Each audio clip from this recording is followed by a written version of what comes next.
আপুনি ভাবি চাওকচোন, আমাক যেতিয়া ভোট বিচাৰি আহিছিলে তেতিয়া কেনেকৈ হাতে ভৰিয়ে ধৰিছিল। আজি নিজৰ অধিকাৰ সাব্যস্ত কৰিবৰ কাৰণে আজি জনগৰ্জন নিচিনা কাৰ্যসূচী হাতত ল'বলগীয়া হৈছে ছাত্ৰ সমাজে।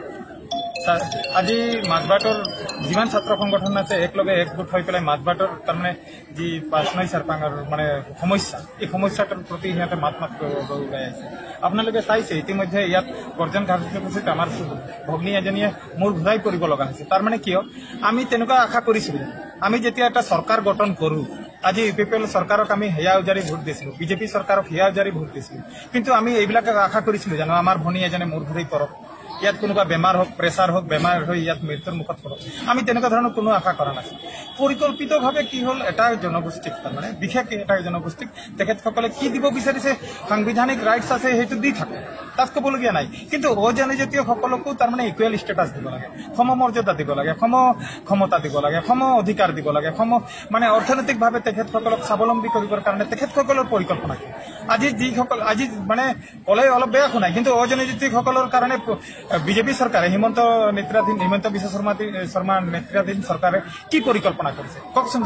অজনজাতিসকলৰ কাৰণে আমি এনেকুৱা ধৰণৰ পৰিকল্পনা লৈছো নাই, লোৱা নাই। আজি আপোনালোকে চাইছে মানে 40টা সমষ্টি, এই 40টা সমষ্টিৰ ভিতৰত 30টাই মানে জনজাতীয় লোকৰ কাৰণে সংৰক্ষিত যদি ঠিক আছে, তেখেতসকলৰ এগ্ৰিমেণ্ট হৈছে, সংৰক্ষিত কৰিছে, তেখেতসকলক আগুৱাই যাওক, তাত আমাৰ ক'বলগীয়া নাই। বাকী 10টা হ'ল অজনজাতীয়, তাৰে ভিতৰত 2টামান চিট মানে আমাৰ জনগোষ্ঠীয় 2জনমান প্ৰতিনিধি আছে। এতিয়া মই চাইছো মানে এনেকুৱা ধৰণৰ পৰিকল্পনা লৈছে, আজি ইয়াত হাত লগাইছে, অহাকালি যে নুনাই চেৰপাঙত নলগাব সেইটো মানে কোনো মানে হ'ব নোৱাৰে। এইকাৰণে এটা জাতিক নিক্ষেপ কৰে। আচলতে কি হ'ল, আমি শ্ৰমিক, আমি বনোৱা অসমীয়া, আমি চাহ বাগিচাৰ কাম কৰাখিনি যে বনোৱা অসমীয়া, আৰু আমাৰ জাতিটোক শেষ কৰাৰ এটা বিজেপি আৰু UPPLৰ লগত লগ লাগি শেষ কৰাৰ এটা পৰিকল্পনা কৰিছে। আৰু মানে কফনৰ যিটো মানে কফিন, আমাৰ এই কফিনৰ শেষ গজালটো মাৰিব বিচাৰিছে ৰাজনৈতিক অধিকাৰৰ পৰা খৰ্ব। এটা জাতিক যদি আগুৱাই ল'ব লাগে নহয়, তেনেহ'লে ৰাজনৈতিক অধিকাৰটো থাকিবই লাগিব, কাৰণ ৰাজনৈতিকভাৱে সচেতন জাতিয়েহে আগুৱাই যাব পাৰে। ঠিক তেনেকুৱা আৰু আমাৰ প্ৰতিনিধিসকল যদি নাথাকে, আমাৰ কথাখিনি ক'বলৈ যদি কোনো নাথাকে, তেনেহ'লে কথাটো শুনি বিধানসভাত ক'ব কোনে, বা যি এতিয়া বড়োলেণ্ড যিটো মানে পৰিষদ আছে, এই তাত MCLA কেইটা যদি আমাৰ নাথাকে, তেনেহ'লে কোনে, আমাৰ প্ৰতিনিধি নাথাকিলে ক'ব কোনে। আমাৰ ইমান জনগোষ্ঠী মানে 47টা বাগিচা আছে, প্ৰায় 150ৰ ওপৰত গাঁও অঞ্চল আছে। এই মানুহখিনিৰ প্ৰতিনিধি কৰিবৰ কাৰণে 2টা প্ৰতিনিধি আছে, তাকো জনসংখ্যা ভৌগোলিক পৰিসীমাটো আপুনি চাওক, শোণিতপুৰ জিলাৰ পৰা আনিছে। শোণিতপুৰ জিলাৰ পৰা আনি এই 5 নং চেৰপাঙত যদি সোমাই দিয়ে, 30,000 মান ভোটাৰ সোমাই দিয়ে, ইয়াত যিসকল জনজাতীয় লোক আছে তেখেতসকলৰ ভৱিষ্যত কি হ'ব। আৰু ৰাজনৈতিকভাৱে যদি এটা জাতি শেষ হৈ যায়, সেই জাতিটো যে অহাকালিৰ তাৰিখত এই যিটো 5 নং চেৰপাঙৰ মানে মানুহ আছে, সিহঁতে ইতিহাস হ'বলৈ গৈ আছে।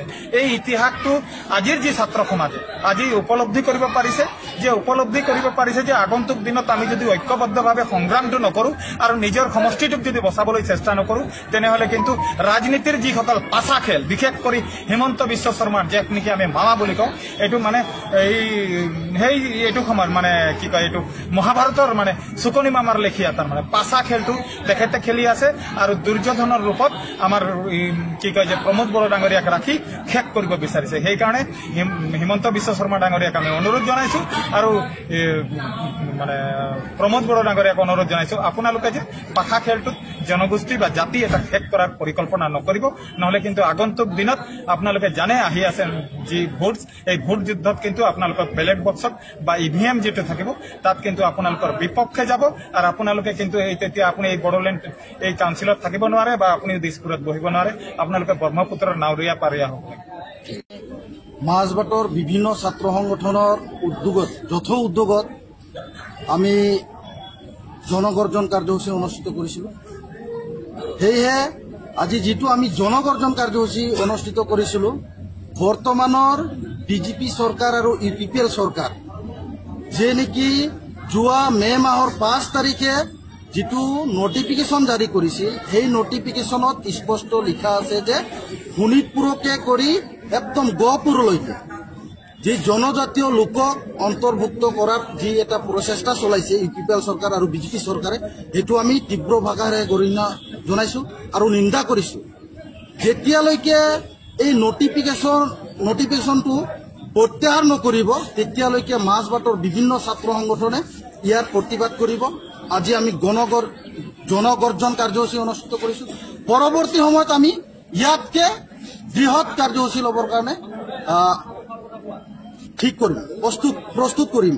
কাৰণ চাওক, যি চৰকাৰে ইলেকশ্যনৰ সময়ত সম অধিকাৰৰ কথা কৈছিলে, সম উন্নয়নৰ কথা কৈছিলে, আজি 39 নং 5 নং চেৰফাং সমষ্টিৰ যিসকল অজনজাতীয় লোক আছে, এই অজনজাতীয় লোকক ৰাজনীতিকভাৱে ষড়যন্ত্ৰ কৰি তেওঁলোকক শেষ কৰিব বিচাৰি আছে বিজেপি চৰকাৰ আৰু UPL চৰকাৰ।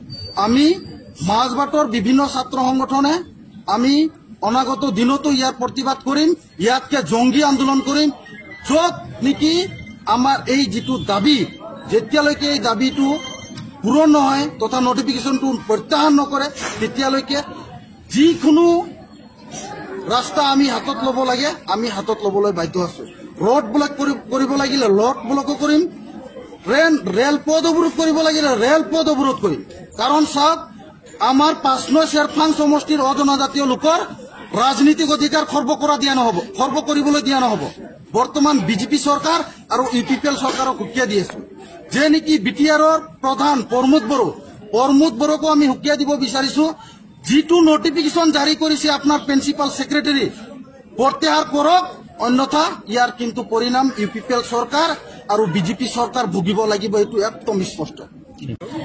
বিষয়টো হৈছে যে অসম ষ্টেট ইলেকশ্যন কমিশ্যনৰ ছেক্ৰেটাৰীৰ তৰফৰ পৰা BTCৰ প্ৰিন্সিপাল ছেক্ৰেটাৰীক এটা নটিফিকেশ্যন দিয়া হৈছে যে যিখিনি বেছিকৈ আপোনাৰ অঞ্চল BTRত অন্তৰ্ভুক্ত কৰা হৈছে যোৱা BTR চুক্তিৰ সময়ত, সেইখিনি অঞ্চলৰ ভোটাৰসকলক মানে বহুকেইখন গাঁও মানে ওচৰৰ BTC সমষ্টিত অন্তৰ্ভুক্ত কৰাৰ কাৰণে ব্যৱস্থা কৰিবৰ কাৰণে নটিফিকেশ্যন দিয়া হৈছে।